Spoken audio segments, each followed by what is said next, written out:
이건 말도 안 됩니다. 어떻게 2000년 전 고대인들이 이런 괴물을 만들어낼 수 있었단 말입니까? 지금 대한민국 남단, 전라남도 나주의 한 조용한 시골 마을이 전 세계 고고학계의 비명으로 뒤덮였습니다. 평생을 강단에서 점잖게 연구만 하던 미국과 유럽의 노교수들이 체면도 잊은 채 진흙탕 속에 주저앉아 넋을 잃고 있고, 그 옆에서 상황을 지켜보던 일본의 역사학자들은 마치 귀신이라도 본 듯 사색이 되어 떨리는 손으로 긴급 보고서를 작성하기에 바쁩니다.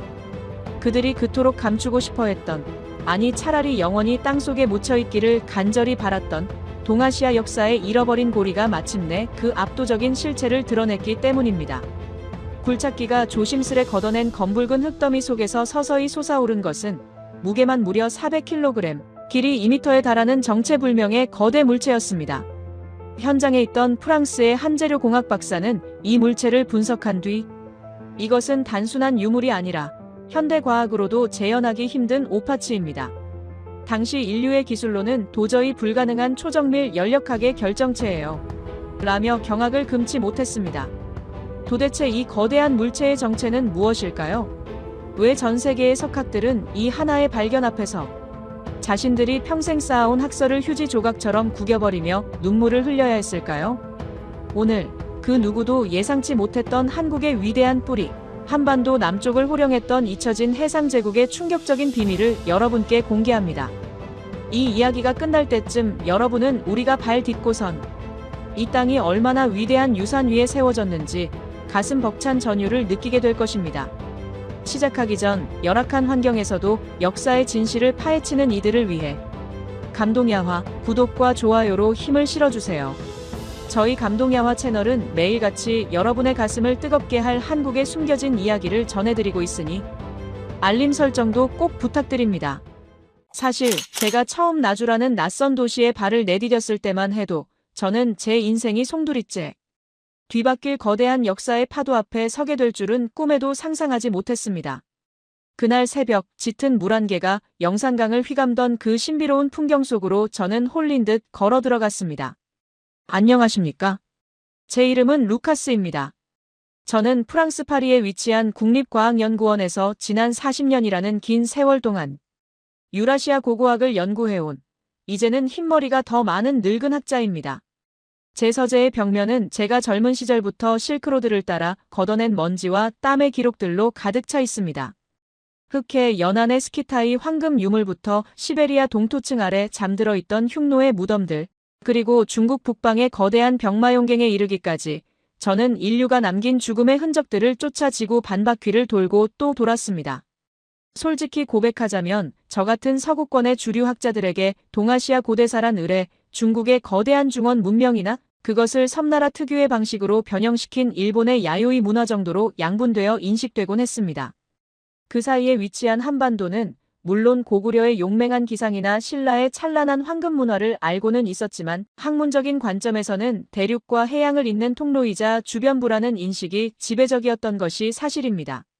특히 기원 후 1세기에서 5세기 사이 삼국시대가 정립되기 이전의 한반도 남부에 대해서는 독자적인 문명이 존재했을 거라는 기대조차 하지 않았습니다. 그것이 저의 솔직한 그리고 부끄러운 오만이었습니다. 이야기는 2013년 11월의 어느 비오는 밤 파리의 제 연구실에서 시작됩니다. 창문을 때리는 빗소리를 들으며 에스프레소 한 잔을 마시던 제게 한국의 한 지방대학 연구소로부터 이메일 한 통이 도착했습니다. 평소라면 스팸 메일함으로 직행했을 낯선 발신자였지만 제목에 적힌 비범한 옹관이라는 문구가 제 시선을 붙들었습니다. 저는 무심코 첨부된 사진 파일을 열었습니다. 그리고 그 순간 들고 있던 에스프레소 잔을 책상 위에 내려놓는 것조차 잊어버리고 말았습니다. 사진 속에는 제가 평생 본 적 없는 기묘한 형태의 관들이 나열되어 있었습니다. 나무도 돌도 아닌 흙으로 빚은 거대한 항아리관. 바로 옹관이었습니다. 처음 그 사진을 모니터로 보았을 때 저는 콧방귀를 뀌었습니다. 이보게들, 옹관 묘제는 전 세계 어디에나 있는 흔한 것이네. 로마 시대의 암포라를 재활용한 무덤도 있고 일본 규슈에도 있고 심지어 베트남에서도 발견되지. 그게 뭐 그리 대수라고 나를 한국까지 부르나? 저는 그렇게 중얼거리며 메일을 삭제하려 했습니다. 하지만 제 손가락이 멈춘 것은 사진 하단에 적힌 작은 치수 정보 때문이었습니다. 길이 190cm, 높이 100cm, 두께 5cm, 추정 무게 380kg. 순간 저는 제 안경을 고쳐 쓰고 모니터에 얼굴을 바짝 들이밀었습니다. 무언가 잘못 표기된 것이 분명했습니다. 이봐, 조수. 이것 좀 보게. 한국 애들이 단위를 헷갈린 것 같군. 밀리미터를 센티미터로 잘못 적은 게 분명해. 흙으로 빚은 항아리가 2미터에 육박한다고. 그걸 구워서 관으로 썼다고. 이건 물리적으로 불가능해. 만약 사실이라면 이건 단순한 그릇이 아니라 건축물에 가까운 구조체야. 점토라는 재료는 크기가 커질수록 건조 과정에서 갈라지고 가마 안에서 고열을 받으면 제 무게를 이기지 못하고 주저앉아 버리는 성질이 있습니다. 그런데 성인 남자가 들어갈 만한 크기의 도자기를, 그것도 2000년 전에 만들었다는 주장은 마치 고대 이집트인이 스마트폰을 썼다는 말처럼 황당하게 들렸습니다. 하지만 그 이메일에는 묘한 마력이 있었습니다. 첨부된 또 다른 사진, 발굴 현장의 단면도에는 수백 개의 거대 옹관이 마치 군대처럼 정렬된 모습이 담겨 있었습니다. 그 압도적인 스케일은 조작이라고 하기에는 너무나 구체적이었습니다. 그 길로 저는 프랑스에서의 모든 강의 일정을 취소하고 가장 빠른 비행기 표를 구해 한국행 비행기에 몸을 실었습니다. 제 학자적 호기심이, 아니 어쩌면 제 평생의 상식을 부정당할지도 모른다는 불안감이 저를 그곳으로 이끌었는지도 모릅니다. 인천공항에 도착해 KTX를 타고 광주로 다시 버스를 갈아타며 도착한 전라남도 나주는 늦가을에 차가운 비가 내리고 있었습니다.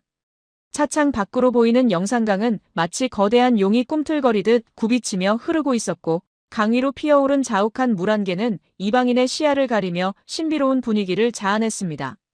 그 풍경은 제가 그동안 보아왔던 건조한 사막이나 황량한 초원의 유적지와는 전혀 다른 축축하고 생명력이 넘치는 태고의 신비 그 자체였습니다.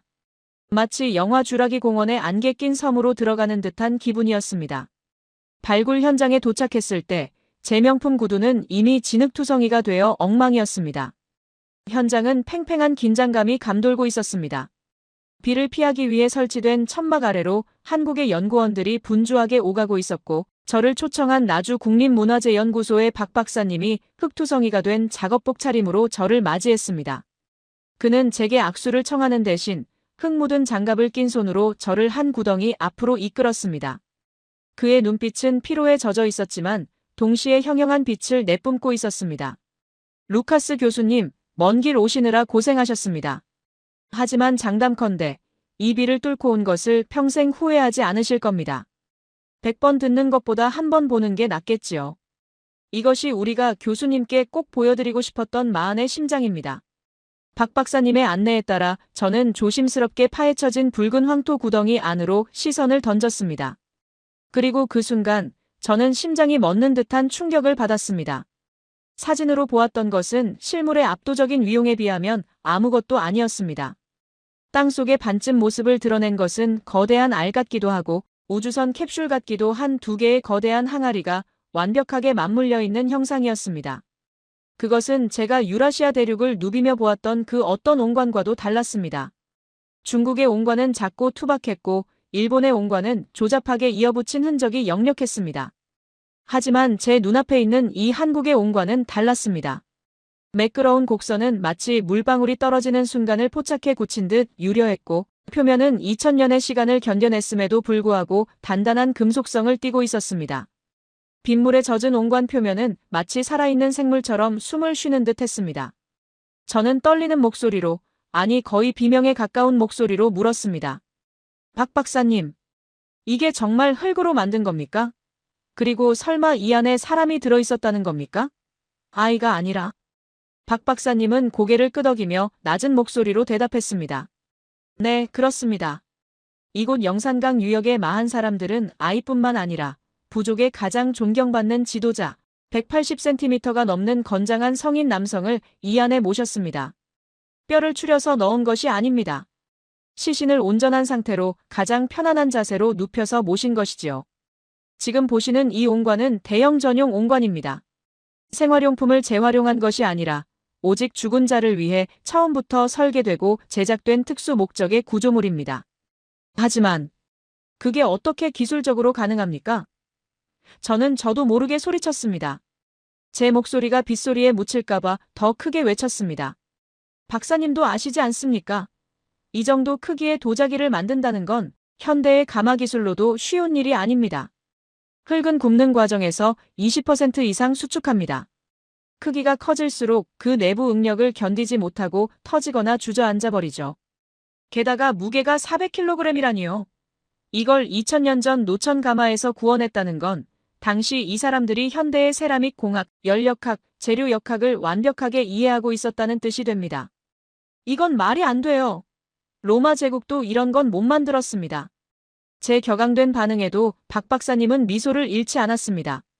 그는 장갑을 벗고 맨손으로 옹관의 표면을 조심스럽게 쓰다듬으며 말했습니다. 교수님, 마한의 장인들은 단순히 기술만 좋았던 게 아닙니다. 이들은 흙과 불 그리고 바람의 성질을 완전히 장악하고 있었습니다. 이 거대한 항아리는 단순한 관이 아닙니다. 이것은 알입니다. 사람이 죽으면 흙으로 돌아가지만 이들은 죽음을 끝이 아닌 새로운 시작으로 보았습니다. 어머니의 뱃속 자궁처럼 둥근 이 옹관 안에서 죽은 자는 가장 편안한 태아의 자세로 돌아가 다시 태어나기를 기다리는 것이지요. 그래서 이렇게 거대하고 완벽한 형태가 필요했던 겁니다. 그 간절한 염원이 불가능해 보이는 기술적 한계를 뛰어넘게 한 원동력이었겠지요. 어머니의 자궁, 다시 태어나는 알. 그 말을 듣는 순간 제 머릿속을 맴돌던 차가운 이성과 논리들이 순식간에 녹아내리는 기분이었습니다. 빗물이 제 뺨을 타고 흘러내렸지만 그것이 비인지 눈물인지 알 수 없었습니다. 저는 홀린 듯 진흙구덩이 안으로 발을 내디뎠습니다. 무릎까지 차오르는 차가운 진흙의 감촉도 잊은 채 저는 그 거대한 옹관 앞에 무릎을 꿇었습니다. 그리고 떨리는 손을 뻗어 2000년 전에 장인이 남겨놓은 빗살무늬 자국을 만져보았습니다. 챙하고 손끝에서 맑은 소리가 울렸습니다. 흙인데도 마치 쇠처럼 단단하고 맑은 소리가 났습니다. 차갑지만 따뜻했고 거칠지만 섬세했습니다. 그것은 단순한 흙덩어리가 아니었습니다. 그것은 죽음조차 포용하고 극복하려 했던 고대 한국인들의 거대한 정신세계가 응축된 우주였습니다. 그때였습니다. 빗줄기가 굵어지면서 옹관의 표면에 묻어있던 흙이 씻겨 내려갔습니다. 그러자 드러난 옹관의 색깔은 칙칙한 토색이 아니라 은은하게 빛나는 회청색이었습니다. 1200도 이상의 고온에서 환원 소성되어야만 나타날 수 있는 강철처럼 단단한 도기의 색. 그 영롱한 빛깔을 보는 순간 저는 깨달았습니다. 제가 알고 있던 동아시아 고대사라는 책의 페이지가 찢겨나가고 그 자리에 마한이라는 거대하고 새로운 챕터가 쓰이고 있다는 것을요. 중국의 속국도 일본의 형님뻘도 아닌 독자적이고 위대한 기술과 철학을 가진 제국이 바로 이 영산강변에 실재했다는 사실이 제 온몸을 전율케 했습니다. 저는 그 자리에서 주먹을 꽉 쥐었습니다. 서구학계가 무시했던 이 작은 반도의 남쪽 끝에서 인류 문명사를 다시 써야 할 거대한 증거가 쏟아져 나오고 있었으니까요. 박 박사님. 저는 고개를 들어 빗물에 젖은 박사님의 얼굴을 바라보며 말했습니다. 저에게 시간을 좀 주십시오. 그리고 도구를 주십시오. 제가 직접 이 위대한 유산의 비밀을 밝혀내고 싶습니다.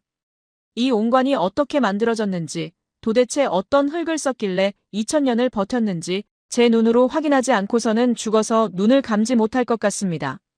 제가 가진 모든 지식을 동원해 이 미스터리를 풀겠습니다. 제 간절한 부탁에 박 박사님은 흔쾌히 자신의 발굴 도구를 건네주었습니다. 그렇게 저는 나주의 진흙밭에서 제 인생을 건 가장 긴 여정을 시작하게 되었습니다. 하지만 그때까지만 해도 저는 몰랐습니다. 이 거대한 옹관 속에 숨겨진 비밀이 단순히 기술적인 놀라움을 넘어 인류가 잊고 지냈던 공존과 융합이라는 위대한 메시지, 그리고 이 땅에 흐르는 불가사의한 에너지와 연결되어 있다는 것을 말입니다. 나주의 겨울비는 뼛속까지 파고드는 습한 냉기를 품고 있었습니다. 하지만 제 가슴 속에는 그 어느 때보다 뜨거운 열정이 용광로처럼 타오르고 있었습니다. 그날 이후 저는 따뜻한 호텔 침대를 마다하고 발굴 현장 한켠에 마련된 컨테이너 임시 숙소에서 먹고 자며 스스로 현장의 유령이 되기를 자처했습니다. 프랑스 국립과학연구원의 종신 교수라는 명예로운 직함도, 은퇴 후 지중해에서 요트를 타며 보내려던 안락한 노후 계획도 모두 뒷전이 되었습니다. 매일 아침 자판기에서 뽑은 믹스 커피 한 잔으로 온몸을 녹이고 차가운 장화에 발을 밀어 넣으며 저는 허공을 향해, 아니 2000년 전에 이 땅을 향해 끊임없이 질문을 던졌습니다. 도대체 당신들은 누구입니까? 로마가 돌을 쌓아 콜로세움을 만들 때 당신들은 왜 가장 다루기 힘든 흙으로 이런 거대한 구조물을 빚어냈단 말입니까? 이것은 제 40년 학자 인생의 자존심을 건 가장 거대하고 매혹적인 수수께끼 풀이었습니다. 본격적인 비밀을 파헤치기 위해 저는 한국 연구진의 특별 허가를 받아 파손된 대형 옹관의 파편 하나를 수거해 현장 임시 실험실로 가져왔습니다. 겉보기에는 그저 투박한 토기 조각처럼 보였지만 제 직감은 그 안에 엄청난 데이터가 숨겨져 있음을 경고하고 있었습니다. 저는 떨리는 손으로 파편을 전자현미경의 렌즈 아래에 고정시켰습니다. 모니터에 초점을 맞추고 배율을 서서히 높여가던 그 순간 저는 저도 모르게 오 맙소사라는 탄성을 내지르고 말았습니다. 렌즈 너머로 펼쳐진 흙의 미세 구조는 자연 상태의 흙이 무작위로 뭉쳐진 것이 아니었습니다. 그것은 마치 현대의 마천루를 짓기 위해 설계된 최첨단 복합 소재처럼 치밀하고 계획적인 배합을 보여주고 있었습니다. 여러분, 도예를 조금이라도 아시는 분이라면 이것이 얼마나 충격적인 사실인지 아실 겁니다. 흙, 즉 점토는 물을 머금었을 때는 부드럽게 형태가 잡히지만 건조되고 불에 구워지는 과정에서 수분이 빠져나가며 부피가 급격히 줄어듭니다. 이를 수축률이라고 하는데 크기가 커질수록 수축하면서 발생하는 내부의 힘응력은 기하급수적으로 커집니다.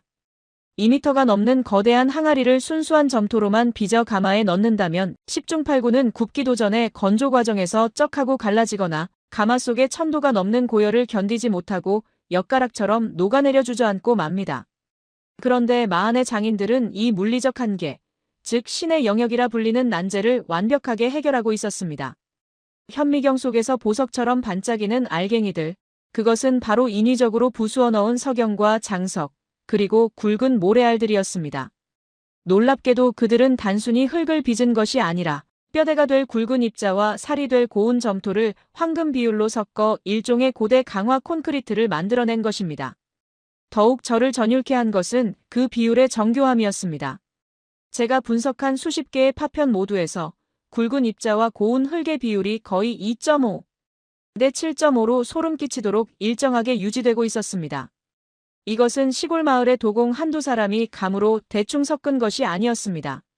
수백, 수천 번의 실패와 실험을 통해 얻어낸 최적의 데이터를 바탕으로 국가 차원에서 관리되는 표준 제조 매뉴얼이 존재했다는 명백한 증거였습니다. 저는 연구실 의자에 깊숙이 몸을 파묻으며 한숨을 내쉬었습니다.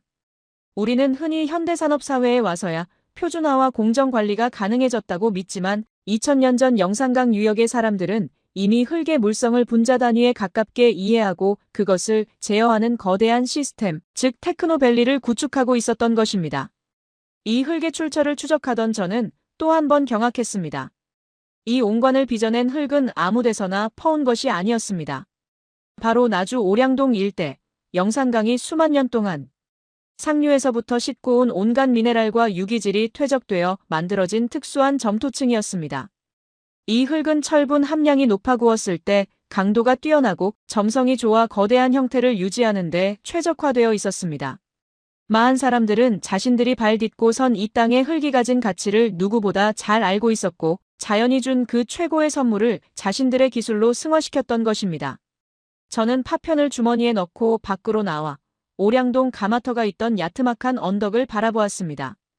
지금은 무성한 갈대와 이름 모를 들풀로 뒤덮여 있지만 제 눈앞에는 2000년 전의 풍경이 파노라마처럼 펼쳐졌습니다.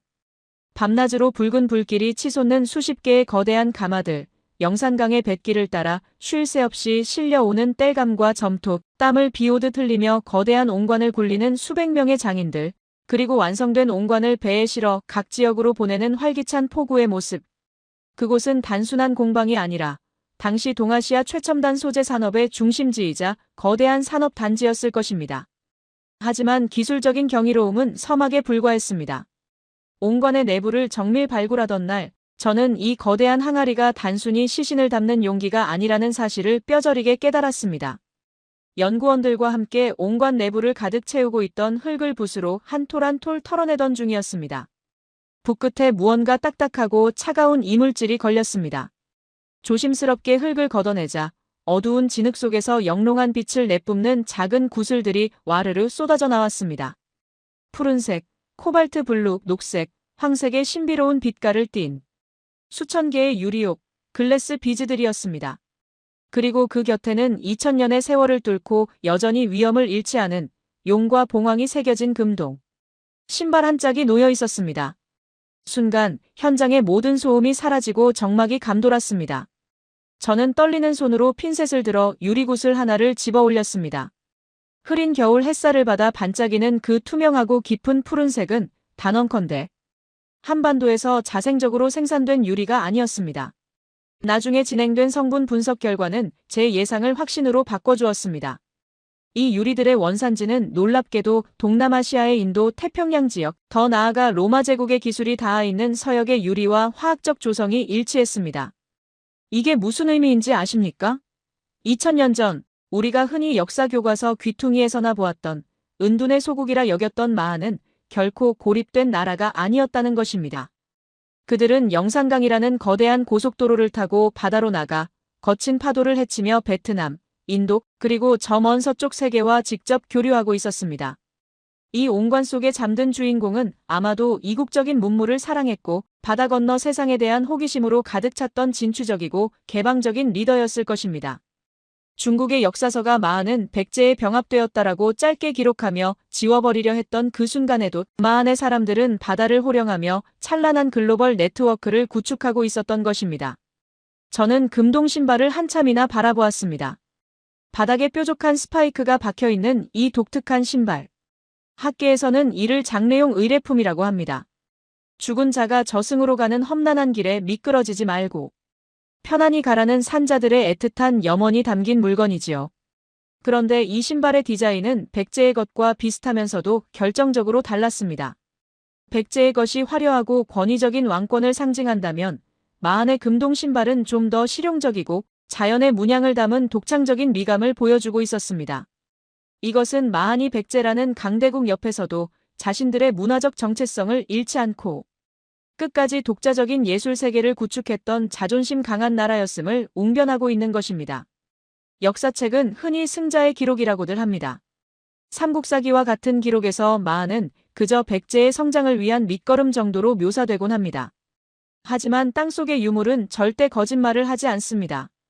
제가 목격한 이 거대한 옹관과 그 안의 유물들은 마하니 결코 나약하거나 뒤처진 나라가 아니었음을 증명하고 있었습니다. 그들은 칼과 창으로 이웃을 정복하여 피로 얼룩진 영토를 넓히는 대신 최고의 기술과 교역 그리고 포용을 통해 번영을 누렸던 평화의 제국이었습니다. 돌을 깎아 거대한 피라미드를 쌓아 백성들의 고열을 짜내는 권위적인 무덤 대신 가장 부드러운 흙을 빚어 죽음마저 따뜻하게 감싸 안으려 했던 그들의 휴머니즘은 차가운 자본주의 시대를 사는 현대인인 저에게 거대한 파도와 같은 울림을 주었습니다. 조사를 마치고 숙소로 돌아오던 그날 밤, 저는 가마터 근처에서 발견된 또 다른 옹관 파편 하나를 주머니에서 꺼냈습니다. 그리고 책상 스탠드 불빛 아래에서 그것을 뒤집어 보았습니다. 그 파편의 안쪽, 사람들의 눈에 띄지 않는 구석진 곳에 2000년 전 젖은 흙을 만졌던 이름 모를 도공의 지문 하나가 선명하게 찍혀 있었습니다. 아마도 작업을 하다가 실수로 혹은 자신의 흔적을 남기고 싶어 꾹 눌렀을 그 엄지손가락의 흔적. 저는 제 엄지손가락을 그 2000년 전의 지문 위에 가만히 포개어 보았습니다. 묘하게도 크기가 딱 들어맞았습니다. 그 순간 시간과 공간의 벽이 허물어지며 고대의 장인과 제가 하나로 연결되는 듯한 전율이 척추를 타고 흘렀습니다.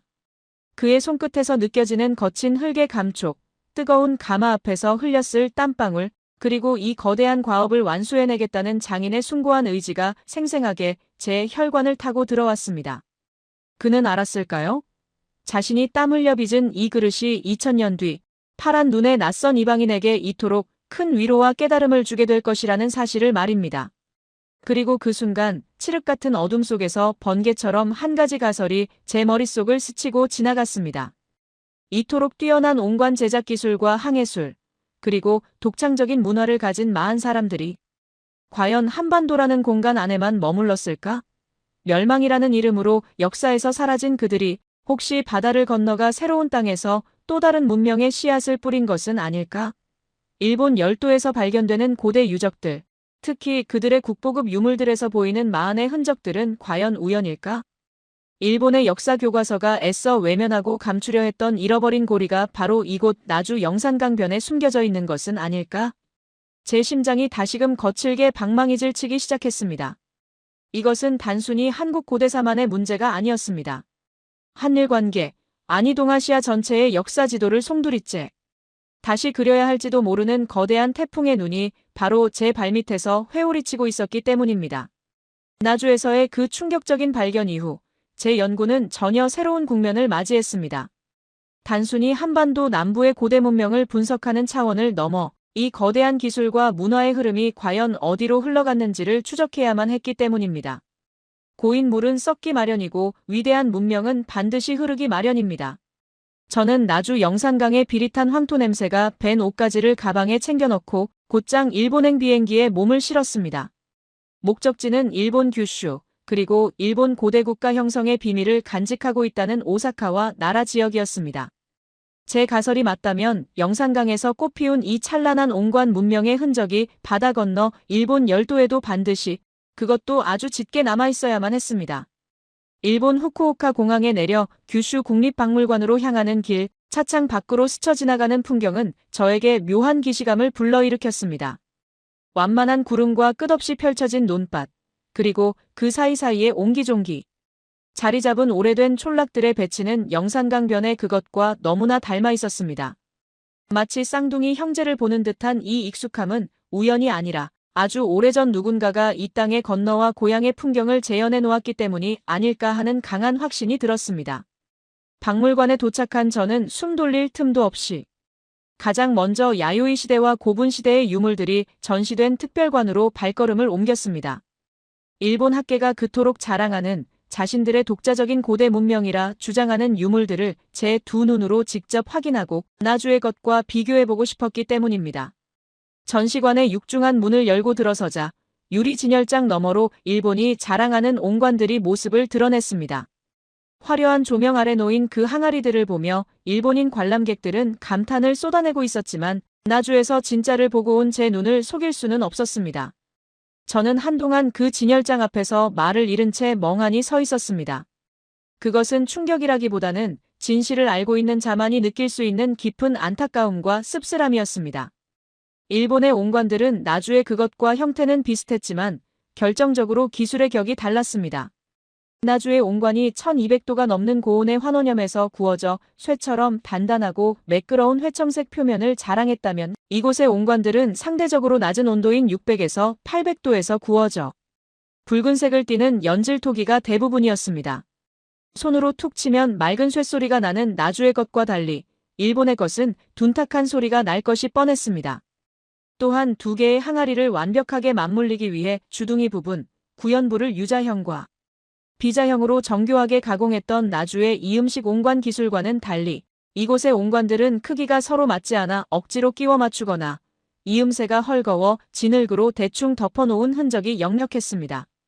그것은 마치 거장의 완벽한 예술품을 본 제자가 그 겉모습을 동경하여 흉내냈으나 그 안에 담긴 핵심 기술과 호는 미처 따라가지 못한 미완의 습작처럼 보였습니다. 문명의 흐름은 물과 같아서 높은 곳에서 낮은 곳으로 흐릅니다. 이 기술적 격차는 문명의 원류가 어디였는지를 너무나 명백하게 보여주고 있었습니다. 저는 전시관 구석에서 큐레이터와 심각하게 대화를 나누고 있던 한 노신사를 발견했습니다. 그는 일본 고고학계의 원로이자 제 오랜 지인인 다나카 교수였습니다. 우리는 구면이었기에 반가움의 인사를 나누었지만 제 마음속의 의문을 더 이상 숨길 수 없었습니다. 저는 그를 조용한 휴게실로 이끈 뒤 단도직입적으로 물었습니다. 다나카 교수님, 저 옹관들을 보십시오. 제작 시기나 형태, 그리고 함께 출토되는 구슬의 성분까지. 이것은 한반도 영산강 유역, 즉 마한의 것과 형제처럼 닮아 있습니다. 아니, 냉정하게 말해서 마한의 기술이 이곳으로 건너와 전수된 것으로 보입니다만 일본 학계의 공식 입장은 어떠합니까? 아직도 이것이 일본 자생적인 문화라고 주장하는 겁니까? 제 날카로운 질문에 다나카 교수의 표정이 순간 굳어졌습니다. 그는 주변을 의식하듯 주위를 두리번거리고는 목소리를 한껏 낮추며 난처한 표정으로 입을 열었습니다. 루카스 교수. 자네의 눈은 속일 수가 없군. 학자로서의 내 개인적인 양심을 걸고 말한다면 자네의 말이 맞네. 규슈 북부에서 발견되는 초기 옹관 묘제, 그리고 청동기, 철기 제작 기술의 원류가 한반도 남부, 특히 마한과 가야 지역이라는 것은 우리 전문 연구자들 사이에서도 암묵적으로 인정하고 있는 사실이야. 하지만 그는 잠시 말을 잇지 못하고 깊은 한숨을 내쉬었습니다. 하지만 공식적으로 이를 인정하고 교과서에 싣는 것은 일본 역사학계에서는 금기시되는 일일세. 만약 고대 일본 문명의 뿌리가 한국이라는 것을 공식화한다면 일본의 천황가와 고대 국가의 정통성에 대한 신화가 무너질 수 있고 보수적인 정치권의 반발을 감당할 수 없기 때문이지.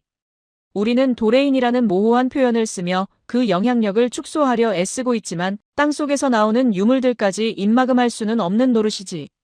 그의 솔직하면서도 비겁할 수밖에 없는 고백에 저는 가슴이 답답해져 왔습니다. 역사의 진실이 정치 논리에 의해 가려지고 있다는 사실에 학자로서 깊은 분노를 느꼈습니다. 박물관을 나와 오사카 근교의 거대한 전방후원분, 열쇠 구멍 모양의 고분들을 둘러보면서 제 확신은 더욱 굳어졌습니다.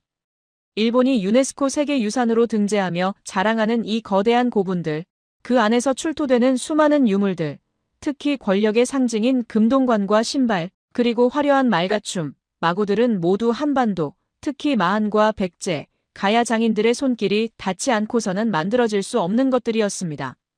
특히 저를 전율케 했던 결정적인 증거는 바로 구슬이었습니다. 나주 옹관 내부에서 발견되었던 그 영롱한 인도 태평양 유리구슬들이 이곳 일본의 왕릉금 무덤에서도 똑같이 쏟아져 나오고 있었습니다. 이것은 무엇을 의미할까요? 2000년 전 바다를 지배했던 해상왕국 마한이 동남아시아와 서역에서 가져온 귀한 보물들을 다시 배에 싣고 일본 열도로 건너와 그들에게 전해주었다는 움직일 수 없는 증거였습니다. 당시 일본 열도의 세력들은 마한을 통해 비로소 선진 문물을 접하고 마한이 가져다준 기술과 보물로 권위를 세우며 국가의 기틀을 다졌던 것입니다. 즉, 마한은 고대 일본의 단순한 이웃이 아니었습니다. 그들은 헐벗고 굶주렸던 섬나라 사람들에게 벼농사를 가르치고 흙을 빚어 그릇 만드는 법을 알려주며 철을 녹여 도구를 만드는 법을 전수한 위대한 스승이자 문명의 젖줄을 대어준 어머니였습니다. 하지만 역사는 이 위대한 스승을 어떻게 대우했습니까? 일본의 역사 교과서는 19세기 말 제국주의 침략을 정당화하기 위해 임나일본 부설이라는 허구를 만들어내어 오히려 자신들이 한반도 남부를 지배했다고 가르치며 은혜를 원수로 갚으려 했습니다. 한국의 역사조차 삼국통일의 승자인 신라 중심의 사관에 갇혀 패망한 국가라는 이유로 마한이라는 찬란한 뿌리를 제대로 조명하지 못하고 방치해왔습니다. 저는 일본의 화려한 박물관 뒤편에 숨겨진 이 거대한 역사적 부채감과 기만적인 침묵을 목격하며 깊은 연민과 사명감을 동시에 느꼈습니다. 그날 밤 후쿠오카의 뒷골목에 있는 한 낡은 선술집에 앉아 저는 사케 잔을 기울이며 깊은 생각에 잠겼습니다. 2000년 전 영산강 포구에서 돛을 올리고 거친 현해탄을 건넜을 마한의 선단들을 상상해 보았습니다. 그들은 칼을 들고 정복하러 간 것이 아니었습니다. 그들의 배에는 흙을 빚는 기술, 쇠를 다루는 기술, 그리고 유리구슬과 같은 아름다움이 가득 실려 있었습니다. 그들은 일본 토착 세력에게 문명의 빛을 나누어주고 그 대가로 평화와 교류를 얻고자 했던 진정한 평화주의자들이었습니다. 저는 주머니에서 나주에서 가져온 작은 옹관 파편 하나와 일본 유적지 바닥에서 주운 토기 조각 하나를 꺼내 나란히 탁자 위에 올려놓았습니다. 하나는 매끄럽고 단단하며 다른 하나는 거칠고 투박했습니다. 이 두 조각의 극명한 차이야말로 우리가 잊고 지냈던 역사의 진실을 웅변하고 있었습니다. 문명의 원류는 이곳이 아니라 바다 건너 저편 영산강에 있었다는 것을요. 갑자기 제 머릿속에서 흩어져 있던 퍼즐 조각들이 하나로 맞춰지기 시작했습니다. 왜 마한이 그토록 거대한 옹관을 고집했는지, 왜 그들이 남긴 기록이 이토록 적은지, 그리고 왜 갑자기 역사 속으로 사라진 것처럼 보이는지. 그들은 사라진 것이 아니었습니다. 그들은 자신의 모든 기술과 문화를 아낌없이 주변에 나누어주고 그 씨앗이 백제로 그리고 바다 건너 일본으로 퍼져나가 거대한 꽃을 피우게 한 뒤 조용히 역사의 밑거름이 되어 흙으로 돌아간 것입니다. 마치 그들이 만든 옹관이 죽은 자를 품어 다시 태어나게 하듯 마한이라는 제국은 동아시아 고대 문명이라는 거대한 생명을 잉태하고 길러낸 자궁과도 같은 존재였습니다. 일본에서의 여정을 마치고 다시 한국으로 돌아오는 페리오. 갑판 위에서 저는 검푸른 밤바다를 바라보며 굳게 맹세했습니다. 이제는 내가 입을 열어야 할 때다. 침묵하는 역사, 왜곡된 진실, 그리고 흙 속에 묻혀 잊혀가던 이 위대한 스승의 이야기를 전 세계에 알리는 것이야말로 파란 눈의 이방인 고고학자인 나에게 주어진 마지막 소명이다. 한국에 돌아온 저는 여독을 풀 새도 없이 곧바로 나주 반남면의 고분군으로 다시 달려갔습니다. 그리고 그곳에서 저는 또 한 번의 놀라운 반전과 마주하게 되었습니다. 단순히 과거의 유물인 줄만 알았던 마한의 정신이 박물관 진열장 속에 갇혀 박제된 것이 아니라 21세기를 사는 한국인들의 삶 속에 여전히 생생하게 살아 숨쉬고 있다는 사실을 발견했기 때문입니다. 그것은 한국인의 유전자 속에 깊이 박혀있는 그 어떤 시련에도 굴하지 않고 다시 일어서는 끈질긴 생명력과 낯선 이방인에게도 밥 한 끼를 대접하는 따뜻한 정의 실체를 마주하는 순간이었습니다. 일본에서의 여정은 학문적으로는 성과가 있었을지 몰라도 인간적으로는 지독한 쓸쓸함과 묘한 갈증을 남겼습니다. 화려하게 정돈된 박물관과 친절하지만 어딘가 선이 분명한 사람들 사이에서 느꼈던 그 차가운 이질감을 뒤로하고 다시 한국행 비행기에 올랐습니다. 인천공항에 내려 다시 버스를 타고 전라남도 나주로 돌아오는 길, 창밖의 풍경은 어느덧 무채색의 겨울 왕국으로 변해 있었습니다. 발굴 현장의 붉은 황토는 꽁꽁 얼어붙어 마치 강철처럼 단단해져 있었고 영산강 위로 불어오는 칼바람은 두꺼운 오리털 파카를 뚫고 들어와 살을 애는 듯 했습니다. 하지만 참으로 기이한 일이었습니다. 도쿄의 최고급 호텔이나 교토의 정갈한 다다미방에서 느꼈던 그 뼛속 시린 한기와는 정반대로 이곳 나주의 거친 들판에 서자 제 마음은 아주 깊고 뜨거운 안도감으로 채워지고 있었습니다. 겉으로는 완벽하게 보존되어 있으나 생명력이 거세된 박제된 유적지와 달리 이곳에는 2000년의 시간을 뛰어넘어 펄펄 끓어오르는 날 것 그대로의 살아있는 에너지가 대지 위를 흐르고 있었기 때문입니다. 마치 집 나간 자식이 긴 방황 끝에 투박하지만 따뜻한 어머니의 품으로 돌아온 것 같은 원초적인 편안함이었습니다. 나주에 도착한 첫날 늦은 오후, 저는 여독과 추위를 녹이기 위해 발굴 현장 인근 마을의 한 허름한 식당 문을 열었습니다. 간판이라곤 세월의 때가 잔뜩 묻은 채 나주 곰탕이라고 적힌 4글자가 전부인 동네 어르신들이나 아름아름 찾아올 법한 아주 작은 가게였습니다.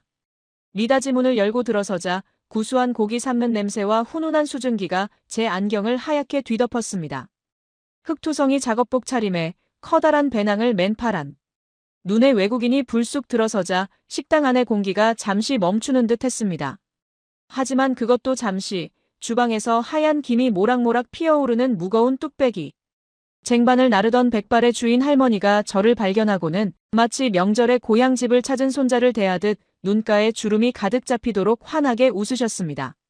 아이고, 이게 누구여? 그 추운 날씨에 진흙 구덩이에서 고생하던 양반 아니여? 얼굴이 반쪽이 됐네. 반쪽이 됐어. 어서 이리 와서 아랫목에 앉으시오. 내 뜨끈한 국물 좀 넉넉히 줄 테니.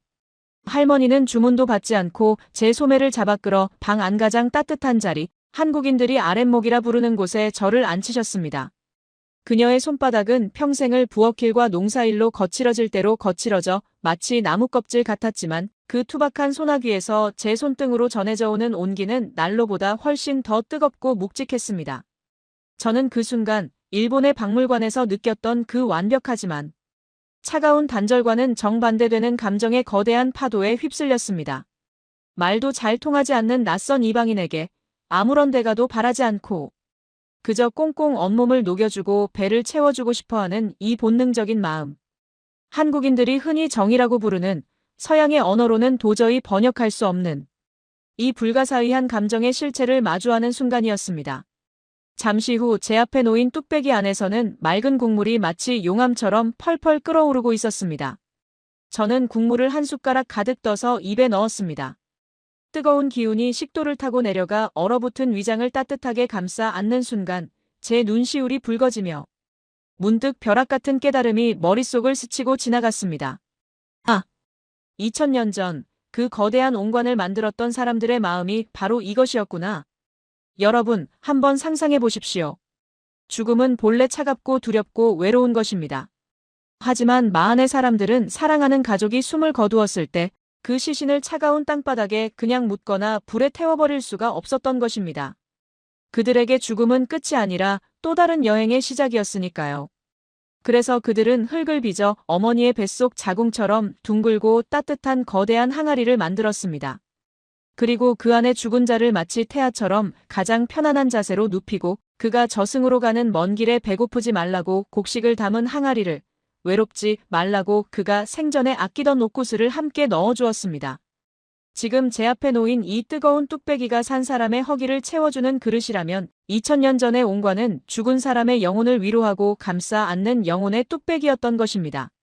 마한의 옹관이 그토록 거대하면서도 위압적이지 않고 부드러운 곡선을 가질 수밖에 없었던 이유는 그 안에 담아야 할 것이 단순한 시신이 아니라 떠나는 이를 향한 산자들의 거대한 사랑과 연민, 즉 정이었기 때문입니다.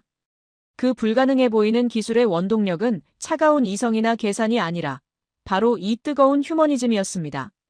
식사를 마치고 나온 저는 복잡한 머리를 식히기 위해 인근의 빛가람 전망대에 올랐습니다. 해가 지고 어둠이 깔리기 시작하자 제 눈앞에는 2000년의 시간을 사이에 둔 놀라운 대조의 풍경이 펼쳐졌습니다. 한쪽에는 칠흑 같은 어둠 속에 잠긴 영산강변의 발굴 현장, 즉 황토빛 과거가 침묵하고 있었고 반대편 창문 너머로는 불야성을 이루며 찬란하게 빛나는 나주 혁신도시의 스카이라인이 은하수처럼 펼쳐져 있었습니다.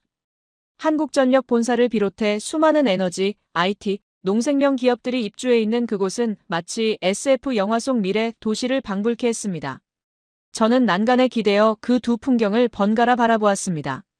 흙과 첨단 빌딩, 옹관과 반도체. 너무나 달라 보이는 두 개의 세상. 하지만 그 순간 제 머릿속에서 시공간을 관통하는 하나의 거대한 연결고리가 번쩍하고 이어졌습니다. 수많은 서구학자들이 한국은 어떻게 식민지와 전쟁의 폐허 속에서 불과 반세기 만에 세계 최고의 기술 강국이 되었는가? 라는 질문에 대해 한강의 기적이라는 모호한 말로 설명하려 할 때 저는 비로소 그 진짜 해답을 찾은 것입니다. 아, 그렇구나. 너희들은 변한 게 아니었어. 갑자기 똑똑해진 것도 갑자기 부지런해진 것도 아니었어. 이 엄청난 에너지는 2000년 전부터 이 땅의 흙 속에 그리고 사람들의 핏줄 속에 잠재되어 있었던 거야. 여러분, 냉정하게 고고학자의 시선으로 한번 분석해 봅시다. 2000년 전 이 땅의 사람들은 흙과 불을 다루는 데 있어 세계 최고의 하이테크 기술을 가지고 있었습니다. 길이 2m, 무게 400kg의 거대한 흙 구조물을 1200도의 불 속에서 터뜨리지 않고 뒤틀림 없이 완벽하게 구워내는 기술. 이것은 오늘날로 치면 눈에 보이지 않는 미세한 실리콘 웨이퍼를 가공하여 나노 단위의 초고집적 반도체를 만들어내거나 거친 철광석을 녹여 종이처럼 얇게 펴서 거대한 선박과 자동차를 만들어내는 극한의 재료. 공학과 본질적으로 똑같은 메커니즘입니다. 그들은 주어진 재료, 흙, 실리콘의 물성을 분자 단위까지 파악하고 불 열에너지를 자유자재로 통제하여 남들이 불가능하다고 고개를 저을 때 기어이 현실로 만들어냈습니다. 대상만 바뀌었을 뿐 재료의 한계를 극복하고 끝내 최고를 만들어내는 집요한 장인 정신과 현실에 안주하지 않고 불가능에 도전하는 혁신의 DNA는 2000년 전 마한의 도공들로부터 21세기 삼성, 현대, LG의 엔지니어들에게로 고스란히 유전되고 있었던 것입니다. 특히 제가 주목한 것은 그들의 속도와 융합 능력이었습니다. 마한의 옹관은 당대 동아시아의 여러 문화를 받아들여 독창적으로 재해석한 융합의 결정체였습니다. 그들은 중국의 토기 제작 기술, 북방 유목민의 적성 무덤 양식, 그리고 남방 해양 세력의 유리구슬 문화를 거부감 없이 모두 흡수했습니다. 그리고 그것을 단순히 섞는 비빔밥 수준에 그치지 않고 화학적으로 결합하여 대형 옹관이라는 전무후무한 자신들만의 오리지널 문화를 창조해냈습니다. 현대의 한국 역시 마찬가지입니다. 그들은 서구의 민주주의와 시장 경제, 일본의 제조기술을 받아들였지만 결코 모방에 머무르지 않았습니다. 한국인 특유의 그 역동적인 에너지, 이른바 빨리빨리 문화는 단순한 조급함이 아닙니다. 그것은 가마의 온도가 식기 전에 최고의 작품을 꺼내야 했던 도공의 민첩함이며 변화하는 시대의 거대한 파도에 휩쓸리지 않고 오히려 그 파도 위에 올라타려는 처절한 생존 본능입니다. 이 에너지가 K-팝, K-드라마, K-푸드라는 독자적인 장르를 만들어내고 전 세계를 열광시키고 있는 것입니다. 저는 전망대에서 내려와 다시 발굴 현장의 컨테이너 숙소로 돌아왔습니다. 책상 위에는 제가 복원하고 있는 옹관의 정밀 실측 도면과 스마트폰, 화면 속에 뜬 한국의 최신 배터리 공장 준공 뉴스가 나란히 놓여 있었습니다. 이 두 가지는 서로 다른 시대의 것이지만 본질적으로는 같은 이야기를 하고 있었습니다. 우리는 결코 작지 않다. 우리는 자원이 없어도 흙 한 줌, 돌 하나, 그리고 사람의 열정만으로도 세상을 놀라게 할 수 있다. 저는 그날 밤 꼬박밤을 세워 보고서를 작성했습니다. 이번 보고서는 단순히 고고학적인 발굴 성과를 나열하는 건조한 문서가 아니었습니다. 이것은 한반도 남부의 잃어버린 고대 왕국에 대한 보고서이자 동시에 왜 한국이라는 나라가 오늘날 세계의 중심에 설 수밖에 없는가에 대한 인류학적인 해답이었습니다. 마아는 사라진 것이 아니었습니다. 멸망한 것도 아니었습니다. 그들은 지금 이 순간에도 한국인들의 숨결 속에, 그들의 땀방울 속에, 그리고 밤늦도록 꺼지지 않는 연구소의 불빛 속에 살아 숨쉬고 있었습니다. 일본이 과거의 영광을 박제하여 박물관 유리장 안에 가두고 우리는 옛날에 대단했다며 스스로를 위로하고 있을 때 한국은 과거의 유산을 발판 삼아 미래를 향해 질주하고 있었습니다. 박물관에 갇힌 죽은 역사가 아니라 삶의 현장에서 펄떡이는 살아있는 역사. 그것이 바로 제가 발견한 마흔의 진정한 모습이었습니다. 이제 저에게는 마지막 임무가 남아 있었습니다. 이 모든 진실을 정리하여 전 세계 학계에, 그리고 정작 자신의 위대한 뿌리를 잘 모르고 있는 한국의 젊은이들에게 알리는 것이었습니다. 어쩌면 이것은 제 학자 인생의 마지막이자 가장 아름다운 논문이 될 것이라는 예감이 들었습니다.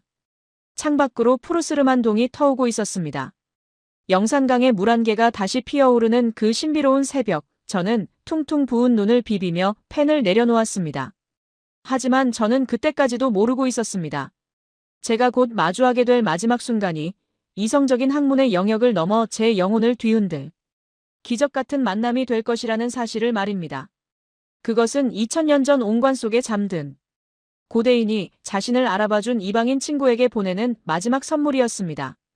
한국을 떠나기로 예정된 운명의 아침이 밝았습니다. 참으로 기이하게도 지난 겨울 내내 저를 괴롭히던 나주의 잿빛 구름과 매서운 칼바람은 거짓말처럼 사라지고 창밖에는 티끌 하나 없이 맑고 투명한 쪽빛 하늘이 펼쳐져 있었습니다. 마치 이 땅의 신령들이 떠나는 이방인을 위해 마지막으로 가장 아름다운 얼굴을 보여주려는 듯 했습니다.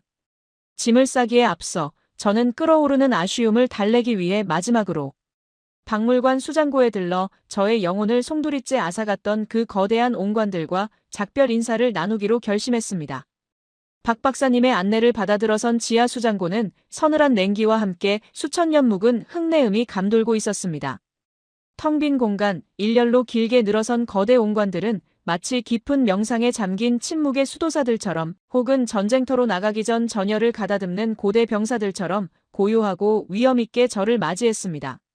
저는 천천히 그 사이를 걸으며 떨리는 손끝으로 차가운 옹관의 표면을 하나하나 쓸어보았습니다.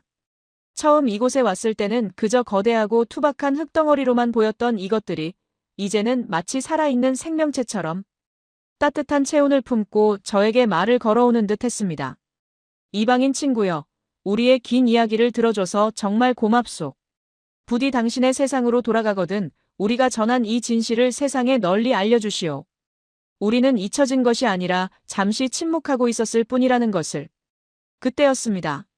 수장고 가장 안쪽 일반인들에게는 공개되지 않는 깊숙한 곳에 아직 정리가 끝나지 않아 하얀 천으로 덮여있던 거대한 유물 하나가 제 시선을 사로잡았습니다. 박 박사님이 저에게 꼭 마지막으로 보여줄 것이 있다며 출국 직전까지 아껴두었던 바로 그 유물이었습니다. 박사님과 함께 조심스럽게 하얀 천을 걷어낸 순간 저는 숨이 턱하고 막혀오는, 아니 심장이 바닥으로 쿵 하고 떨어지는 듯한 거대한 전율에 그 자리에 얼어붙고 말았습니다. 그것은 바로 쌍옹관이었습니다. 두 개의 거대한 옹관이 나란히 서로의 몸을 단단히 기대고 융합되어 있는 기이하고도 아름다운 형태였습니다. 보통 옹관은 한 사람을 위한 독립된 우주이며 죽은 자가 홀로 들어가는 고독한 방입니다. 하지만 이 쌍옹관은 달랐습니다. 흙을 빚을 때부터 두 개의 항아리를 하나로 연결하여 구워낸, 기술적으로는 거의 불가능에 가까운 기적의 산물이었습니다. 아마도 생전에 서로를 너무나 사랑했던 부부였을까요? 아니면 끔찍한 전염병이나 전쟁의 참화 속에서 한날 한시에 세상을 떠나야 했던 형제나 자매였을지도 모릅니다. 생산자들은 차마 그들을 떼어놓을 수 없어 차가운 죽음 이후의 세계에서도 영원히 서로의 체온을 나누며 함께하기를 바라는 간절한 염원으로 두 개의 옹관을 하나로 묶어 무덤 속에 안치했던 것입니다. 저는 그 압도적인 사랑의 증거 앞에서 뜨거운 눈물을 흘리지 않을 수 없었습니다. 이것은 단순한 고대인의 매장 풍습이 아니었습니다. 이것은 죽음조차 갈라놓을 수 없는 사랑의 위대한 증명이며 나 하나만 살겠다고 도망치는 것이 아니라 죽음의 구덩이 속까지 함께 들어가겠다는 숭고한 연대 의식이었습니다. 2000년이라는 영겁의 세월이 흘러 그 안에 있던 육신은 흙으로 돌아가고 뼈조차 하얀 먼지가 되어 사라졌지만 우리는 끝까지 함께한다는 그 애절하고도 강인한 마음만은 이 단단한 옹관 속에 화석처럼 굳어남아 오늘날 파란 눈의 이방인인 저에게까지 고스란히 전해지고 있었던 것입니다. 이 쌍옹관을 하염없이 바라보며 저는 비로소 한국이라는 나라가 겪어온 수많은 고난의 역사를 그리고 그 고난을 이겨낸 힘의 원천을 완벽하게 이해할 수 있었습니다. 수천 년 동안 수백 번의 외세 침략을 받고 36년이라는 끔찍한 식민 지배를 당하고 국토가 반으로 잘리는 동족상잔의 전쟁까지 겪으면서도 이 작은 나라가 결코 지구상에서 소멸하지 않고 오뚜기처럼 다시 일어설 수 있었던 비밀이 바로 여기에 있었습니다. 그들은 철저한 개인주의로 무장한 서구인들과 달랐습니다. 그들은 내가 살기 위해 남을 밟는 것이 아니라 가족을 위해, 이웃을 위해, 그리고 나라를 위해 서로의 어깨를 걸고 기꺼이 고난의 옹관 속으로 함께 들어가는 것을 주저하지 않았습니다. 너와 내가 둘이 아닌 하나라는 공동체 정신, 그리고 서로의 아픔을 내 것처럼 여기는 그 위대한 정의 연대가 있었기에 그들은 폐허 속에서도 서로의 손을 잡고 다시 일어설 수 있었던 것입니다. IMF 시절 전 국민이 장롱 속에 금반지를 꺼내 나라 빚을 갚았던 그 믿기 힘든 장면도 태안 앞바다에 기름이 유출되었을 때 100만 명의 자원봉사자가 달려가 돌 하나하나를 닦아냈던 그 기적 같은 일들도 모두 이 2000년 전 쌍옹관에 깃든 DNA가 발현된 결과였습니다. 저는 떨리는 손을 뻗어 두 옹관이 맞닿아 있는 접합부를 조심스럽게 어루만졌습니다. 차가운 흙의 감촉 너머로 2000년 전 마한 사람들의 뜨거운 심장. 박동이 제 손바닥을 타고 흘러들어오는 듯 했습니다. 그들은 저에게 이렇게 속삭이는 것 같았습니다. 이방인 친구여, 잘 보십시오. 우리는 죽은 것이 아닙니다. 우리는 흙으로 돌아가 잠시 쉬고 있었을 뿐입니다. 겨울이 지나면 반드시 봄이 오듯 우리는 이 거대한 알 속에서 부활을 꿈꾸고 있었습니다. 그리고 이제 우리의 자랑스러운 후손들이 그 꿈을 현실로 만들고 있습니다. 그렇습니다. 마한의 옹관은 시신을 가두는 차가운 무덤이 아니라 생명을 잉태하고 부활을 준비하는 거대한 알이었습니다.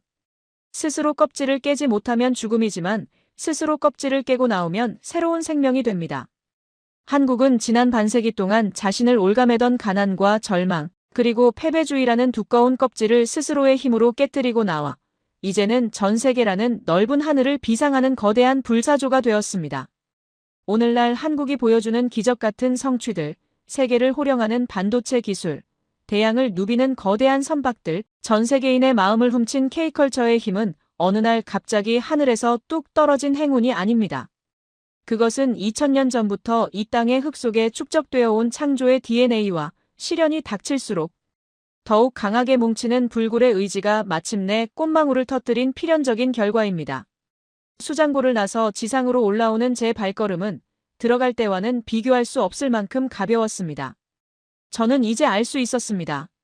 제가 왜 그토록 이 낯선 동양의 작은 반도에 이끌렸는지, 왜 나주의 진흙밭에서 구르며 제 인생의 해답을 찾았는지를 말입니다. 저는 단순히 땅속에 묻힌 고고학적 유물을 발견한 것이 아니었습니다. 저는 인류가 잃어버렸던 희망의 증거를 발견한 것입니다.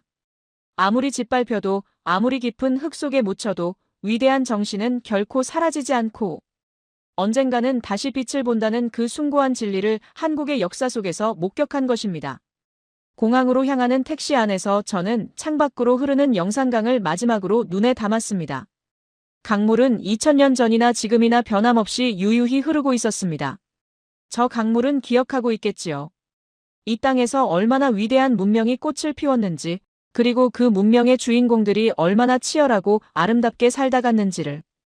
영산강의 물결이 햇살을 받아 보석처럼 반짝이는 모습은 마치 마흔의 장인들이 뿌려놓은 유리구슬처럼 보였습니다. 이제 저는 저의 조국 프랑스로 돌아갑니다. 하지만 저는 더 이상 예전의 루카스 교수가 아닙니다.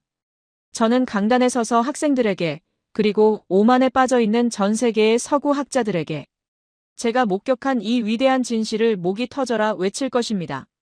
동아시아 문명의 변방에 중국과 일본 사이에 낀 작은 나라가 있었다고 생각하지 마라. 그곳에는 흙으로 우주를 빚어낸 거대한 제국 마흔이 있었고, 그들은 죽음을 넘어 영원한 삶과 사랑을 꿈꿨던 위대한 철학자이자 과학자였다. 그리고 그들의 후예인 지금의 한국인들은 조상들이 물려준 그 불굴의 정신으로 인류의 미래를 이끌어가고 있는 현재 진행형의 영웅들이다. 사랑하는 한국의 구독자 여러분, 그리고 이 영상을 보고 계신 대한민국의 젊은이 여러분, 부디 가슴 벅찬 자부심을 가지십시오.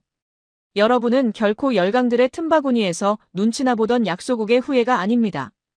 여러분의 핏줄 속에는 흙 한 줌으로 세상을 놀라게 하고 위기 속에서 더욱 빛나는 연대의 힘을 발휘하던 위대한 장인의 피가 흐르고 있습니다. 힘든 현실에 지치고 주저앉고 싶을 때마다 2000년 전 나주 평야에서 비바람을 맞으며 거대한 옹관을 빚던 당신들의 조상을 기억하십시오. 그들이 흙 속에 심어놓은 희망의 씨앗이 바로 지금의 당신입니다. 저는 비록 몸은 떠나지만 제 마음의 국적은 이제 영원히 마흔, 그리고 대한민국으로 남을 것입니다.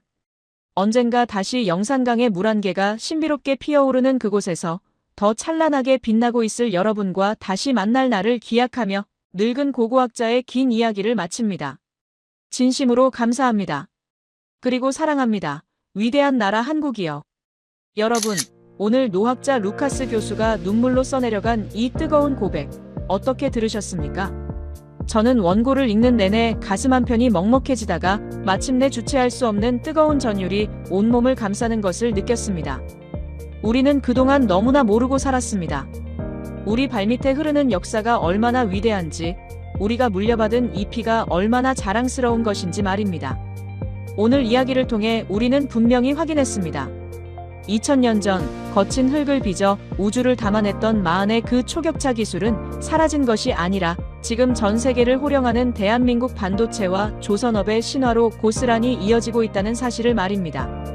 또한 죽음의 순간조차 서로를 놓지 않았던 쌍홍관의 그 애틋한 정과 연대의 정신은 우리가 수많은 국난을 극복하고 다시 일어설 수 있었던 가장 강력한 무기였다는 것을 말입니다. 그러니 여러분, 부디 어깨를 활짝 펴십시오.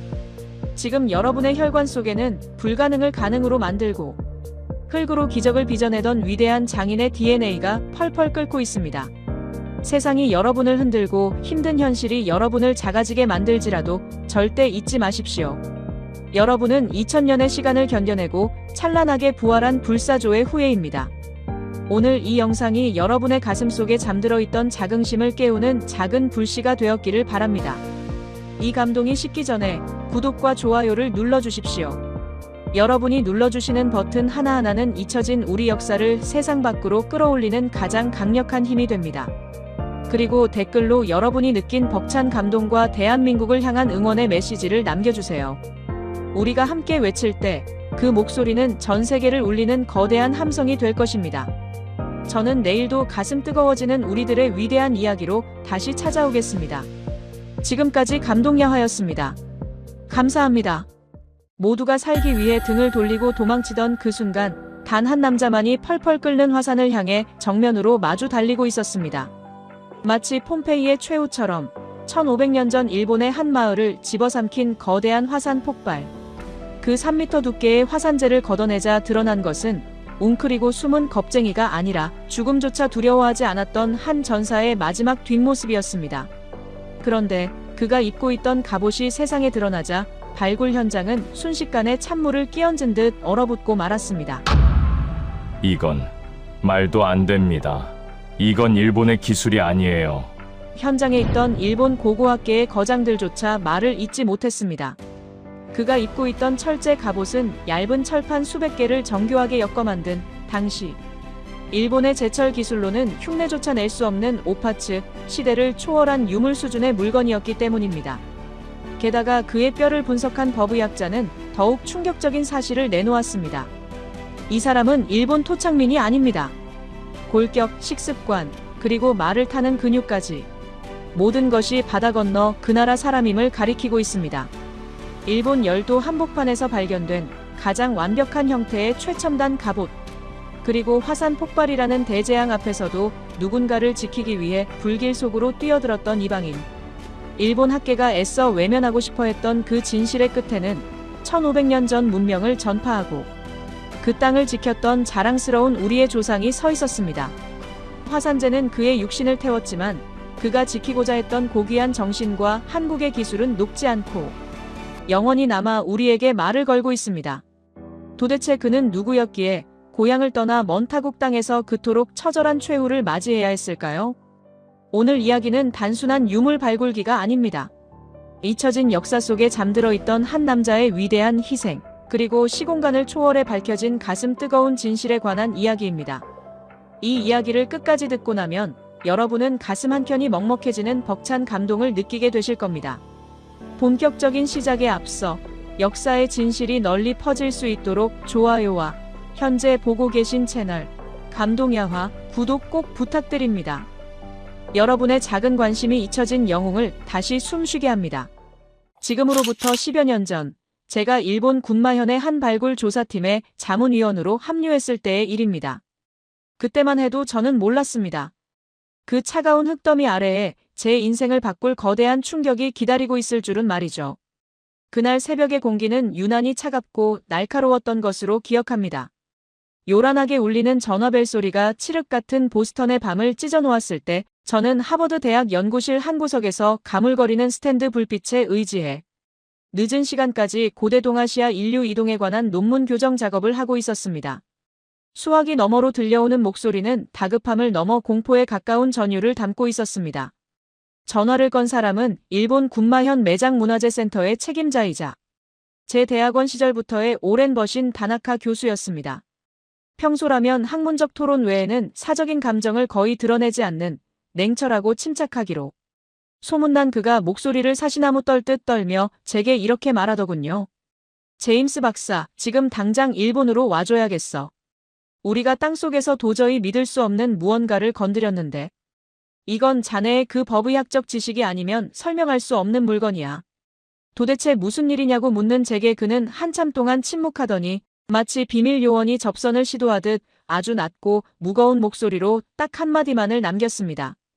일본의 역사가, 아니, 동아시아의 고대사가 이 전화 한 통으로 송두리째 바뀔지도 몰라. 저는 그 길로 짐을 챙겨 가장 빠른 도쿄행 비행기에 몸을 실었습니다.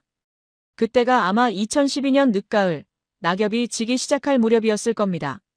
나리타 공항에 내려 군마현 시부카와시로 향하는 차 안에서 바라본 창밖 풍경은 평화롭기 그지없었습니다. 붉게 물든 단풍과 고요한 일본. 시골 마을의 정취는 곧 제가 마주하게 될 충격적인 진실과는 너무나 대조적인 모습이었죠. 하지만 현장에 가까워질수록 평화로운 풍경은 사라지고 거대한 흙먼지와 소음이 차창을 두드리기 시작했습니다. 현장에 도착했을 때 가장 먼저 저를 반긴 것은 거대한 중장비들의 귀를 찢는 듯한 굉음이었습니다. 당시 일본 정부는 그 지역에 도쿄와 니가타를 잇는 거대한 고속도로 우회도로를 건설하는 대규모 국책 사업을 진행 중이었고 공사 기한을 맞추기 위해 수십 대의 불도저들이 쉴 새 없이 산허리를 잘라내고 있었습니다. 저 같은 고고학자나 인류학자들에게는 그야말로 피가 마르는 광경이었습니다. 불도저의 무자비한 삼날이 한 번 지나갈 때마다 수천 년의 시간이 담긴 지층이 무참히 으깨지고 있었으니까요. 현장 소장은 안전모를 눌러쓴 채 초조한 얼굴로 시계를 보며 제게 으름장을 놓았습니다. 박사님, 도쿄 본청에서 공사 중단 명령이 떨어지기 직전입니다. 딱 2주 줍니다. 그 안에 여기서 뭐가 나오든 결론을 내고 우리 장비가 다시 들어올 수 있게 해주십시오. 그들의 눈빛에는 역사적 발견에 대한 기대감보다는 막대한 공사, 지연 보상금을 물어내야 할지도 모른다는 경제적 공포가 더 크게 자리 잡고 있었습니다. 저는 짐을 풀 시간도 없이 곧바로 작업복으로 갈아입고 다나카 교수의 안내를 받아 지하 3m 깊이의 발굴 구덩이 속으로 들어갔습니다. 사다리를 타고 내려가자 습기를 머금은 차가운 흙냄새 사이로 코를 찌르는 매캐한 냄새가 희미하게 섞여 있었습니다. 그것은 바로 유황 냄새였습니다. 지층의 단면은 마치 시루떡처럼 명확하게 구분되어 있었는데 그 중에서도 유독 눈에 띄는 검붉은 층이 있었습니다. 바로 1500년 전인 6세기 초 일본의 하루나 산이 대분화를 일으켰을 때 쏟아져 내린 화산재 층이었습니다. 당시 화산 폭발은 히로시마 원폭의 수십 배에 달하는 에너지를 분출하며 인근 마을 전체를 순식간에 집어삼켰다고 전해집니다. 우리는 지금 1500년 동안 굳게 닫혀있던 타임캡슐의 뚜껑을, 그것도 지옥의 불길이 휩쓸고 간 비극의 현장을 맨손으로 열고 있는 셈이었습니다. 조심스럽게 붓질을 시작한 지 얼마나 지났을까요? 제 손끝에 닿는 감촉이 달라졌습니다. 흙이나 돌의 거친 느낌이 아니라 금속 특유의 차갑고 단단하면서도 묵직한 저항감이 느껴졌습니다. 심장이 쿵 하고 내려앉는 기분이었습니다. 습한 땅 속에서 1000년이 넘는 세월을 버텨온 철의 냄새가 훅 끼쳐왔습니다. 조심스럽게 주변 흙을 털어내자 믿을 수 없는 형체가 서서히 드러나기 시작했습니다. 그것은 사람의 두개골이었습니다. 하지만 저를 정말로 경악하게 만든 것은 유골 자체가 아니었습니다. 그 사람이 입고 있는 옷, 아니 갑옷이었습니다. 보통 이런 화산재 속에서 발견되는 인골은 섭씨 500도가 넘는 화쇄류의 고열에 의해 옷감이 다 타버리고 뼈만 남거나 기껏해야 녹슨 칼자루나 장신구 몇 개가 발견되는 게 고작입니다. 그런데 이 남자는 달랐습니다. 그는 머리부터 발끝까지 당대 최고급 기술로 만들어진 철제 갑옷, 학술 용어로 찰감러멜러 아머이라 불리는 비늘 갑옷을 완벽하게 갖춰 입고 있었습니다. 저도 모르게 영어로 탄성을 내뱉었습니다. 오 마이 갓. This is impossible. 맙소사, 이건 불가능해. 수백 개의 얇은 철판을 가죽끈으로 일일이 엮어 만든 그 갑옷은 마치 살아있는 물고기의 비늘처럼 정교했고 흙먼지를 조심스럽게 닦아내자 여전히 둔탁한 검은 광택을 뿜어내며 압도적인 위압감을 드러냈습니다. 제 옆에서 발굴을 돕던 일본인 대학원생의 손이 미세하게 떨리고 있는 게 보였습니다. 그들도 직감적으로 알고 있었던 겁니다. 이것이 일본 고유의 유물이 아니라는 사실을 말이죠. 6세기 당시 일본의 지방 호족들이 입던 갑옷은 대개 판갑이라고 해서 넓은 철판을 투박하게 리벳으로 박아 이어붙인 형태가 주류였습니다. 움직임이 둔하고 관절 부위가 취약해서 말을 타고 싸우기에는 부적합했죠. 하지만 지금 우리 눈앞에 드러난 이 찰갑은 차원이 달랐습니다. 인체의 곡선을 따라 유연하게 움직일 수 있도록 설계된 현대의 방탄복 기술의 버금가는 고대 하이테크 공학의 결정체였습니다. 이런 기술은 당시 척박했던 일본 열도 내에서는 자생적으로 발생할 수 없는 오직 바다 건너 한반도, 그 중에서도 가장 세련되고 앞선 문명을 자랑했던 백제나 가야의 장인들만이 구사할 수 있는 독보적인 기술이었습니다. 현장의 분위기가 순식간에 무거워졌습니다. 일본의 심장부나 다름없는 군마현 한복판에서 일본 역사의 자존심을 건드리는 명백한 도레인의 증거가 나온 셈이었으니까요. 다나카 교수가 굳은 표정으로 다가와 제 어깨를 잡으며 아주 낮은 목소리로 말했습니다. 제임스, 이건 보고서에 어떻게 써야 할지 감도 안 잡히네. 일본 역사 교과서를 다시 써야 할지도 몰라. 우리는 마치 판도라의 상자를 연 사람들처럼 숨소리조차 죽인 채 작업을 이어갔습니다. 붓질이 한 번 지날 때마다 갑옷 속에 감춰져 있던 남자의 형상이 구체적으로 드러났습니다. 그런데 정말 이상했습니다. 보통 화산 폭발이나 지진 같은 대재앙으로 사망한 유해들은 웅크리고 있거나 머리를 감싸 쥐며 고통스러워하는 자세가 대부분입니다. 뜨거운 화쇄류와 독가스를 피하기 위한 본능적인 태아 자세죠. 이탈리아 폼페이의 유적들이 다 그렇지 않습니까? 하지만 이 남자는 달랐습니다. 그는 똑바로 서 있었습니다. 아니, 더 정확히 묘사하자면 무릎을 꿇고 한쪽 다리로 땅을 강하게 지탱하며 무언가를 정면으로 응시하는 자세였습니다. 그리고 그가 바라보고 있는 방향은 사람들이 살기 위해 도망치던 마을 밖 안전한 평지 쪽이 아니었습니다. 그는 시뻘건 용암과 화산탄이 비오듯 쏟아지던 산 정상, 바로 화산이 폭발하던 그 지옥 같은 중심부를 향해 몸을 돌리고 있었습니다. 도망치지 않았다니. 이 사람은 다가오는 죽음을 몰랐던 걸까요? 아니면 자신의 목숨보다 더 지키고 싶은 무언가가 있어서 도망칠 수 없었던 걸까요? 제 머릿속은 온통 물음표로 가득 찼습니다. 1500년 전 하늘이 무너지는 듯한 굉음과 함께 덮쳐오는 재앙 앞에서 모두가 등을 돌릴 때 홀로 그 재앙을 마주했던 남자. 그는 마치 자신을 희생해서라도 등 뒤에 있는 누군가를 지키려 했던 거대한 산처럼 보였습니다. 저는 떨리는 손으로 갑옷 틈새로 보이는 뼈를 조사하기 시작했습니다. 법의학적 인류학자로서의 제 본능이 꿈틀거렸습니다. 갑옷 안쪽에 남자의 뼈가 고스란히 보존되어 있었는데 뼈의 굵기와 형태가 예사롭지 않았습니다. 대퇴골, 즉 허벅지 뼈의 길이를 캘리퍼스로 측정해보니 놀라운 수치가 나왔습니다. 대략 170cm. 당시 일본 남성들의 평균 키가 154cm 정도였던 것을 감안하면 그는 머리 하나는 더 있는 거인이나 다름없는 장신이었습니다.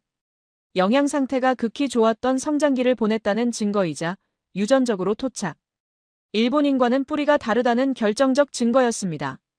더욱 놀라운 것은 대퇴골 표면에 거칠게 솟아오른 조선이라 불리는 근육 부착점들이었습니다. 이것은 평생을 말 위에서 보낸 사람만이 가질 수 있는 기마병의 훈장과도 같은 흔적이었습니다. 흔들리는 말 위에서 중심을 잡기 위해 허벅지로 말의 몸통을 강하게 조이는 힘을 쓸 때만 발달하는 근육의 흔적이 너무나도 선명했습니다. 순간 제 머릿속에 퍼즐 조각이 맞춰지는 듯한 전율이 일었습니다. 당시 일본 열도에는 말이 귀했고 본격적인 기마 전술이 도입된 것은 한반도에서 건너온 사람들에 의해서였습니다. 우수한 철 재련 기술로 만든 찰갑, 큰 키와 건장한 체격, 그리고 능숙한 기마술. 이 모든 증거들이 하나의 결론을 향해 달려가고 있었습니다. 이 남자는 일본 토박이가 아니다. 그는 바다를 건너온 사람이다. 그것도 아주 높은 지위와 강력한 무력을 가진 한반도에서 온 엘리트 전사다. 저는 조심스럽게 다나카 교수를 불렀습니다. 교수님, 인정하셔야겠습니다. 이 사람은 당신네 조상이 아닙니다. 저 바다 건너 한국에서 온 귀족입니다. 그것도 아주 중요한 임무를 띠고 온 사람이 분명합니다. 다나카 교수는 말없이 고개를 끄덕이며 흙 묻은 장갑으로 이마에 식은땀을 훔쳤습니다. 그의 표정에는 복잡한 감정이 서려 있었습니다. 진실을 마주한 학자로서의 경이로움과 그것을 일본 사회에 발표해야 하는 현실적인 두려움이 교차하고 있었죠. 어느덧 해는 뉘엿뉘엿 지고 있었고 발굴 현장에는 짙은 어둠이 깔리기 시작했습니다. 발전기 돌아가는 소리와 함께 켜진 조명탑의 불빛 아래 드러난 남자의 갑옷은 마치 1500년 전의 그날처럼 비장하게 번들거렸습니다. 그때였습니다. 남자의 발굴 작업을 마무리하기 위해 하반신 쪽의 흙을 조심스럽게 제거하던 제 붓끝에 또 다른 무언가가 걸렸습니다. 철도, 돌도 아니었습니다. 그것은 아주 작고 연약한, 으스러지기 쉬운 뼈 조각이었습니다. 남자의 발치 아래, 정확히는 남자가 화산을 향해 벌린 두 다리 사이의 공간에서 아주 작은 어린아이의 것으로 보이는 두개골 조각이 발견된 것입니다. 순간 제 심장이 덜컥 내려앉으며 온몸에 소름이 돋았습니다. 이 남자가 그토록 뜨거운 화염을 마주하고도 물러서지 않고 필사적으로 버티고 서 있었던 이유, 그 처절하고도 위대한 자세의 비밀이 풀리는 순간이었습니다. 어린아이의 두개골 조각을 발견한 그 순간 발굴 현장을 감싸고 있던 공기의 흐름이 완전히 바뀌어 버렸습니다. 조금 전까지만 해도 세기의 발견이라는 흥분과 고고학적 긴장감이 팽팽하게 담겨져 있던 이곳은 순식간에 숙연한 침묵이 흐르는 거대한 추모의 장소로 변해버렸습니다. 저는 쥐고 있던 붓을 힘없이 내려놓고 그 자리에 무릎을 꿇은 채 한동안 눈을 감을 수밖에 없었습니다. 1500년 전 하늘이 무너져 내리는 듯한 굉음과 함께 쏟아지던 지옥 같은 화산 폭발의 순간에 이 남자가 왜 그토록 바보 같을 정도로 도망치지 않았는지, 왜 본능을 거스르며 시뻘건 화산을 향해 정면으로 맞서야 했는지, 그 모든 수수께끼가 단숨에 풀려버렸기 때문입니다. 그는 미쳐서 도망가지 못한 것도, 다리가 부러져 주저앉은 것도 아니었습니다. 그는 자신의 목숨보다 더 소중한 우주, 바로 자신의 다리 사이에 웅크린 이 작고 연약한 생명을 지키기 위해 인간이 가질 수 있는 가장 위대한 용기를 발휘하고 있었던 것입니다. 쏟아지는 500도의 화산재와 날아오는 화산탄들을 자신의 갑옷 입은 등으로 온몸으로 받아내며 아이에게는 단 한 점의 불티도, 단 한 줌의 뜨거운 공기도 닿지 않게 하려고 그는 스스로 움직이지 않는 강철의 산이 되기를 선택했던 것입니다. 세상에, 어떻게 인간이 이럴 수 있단 말인가? 제 곁에 서 있던 다나카 교수가 안경을 벗어 거칠게 눈물을 훔치는 모습이 보였습니다.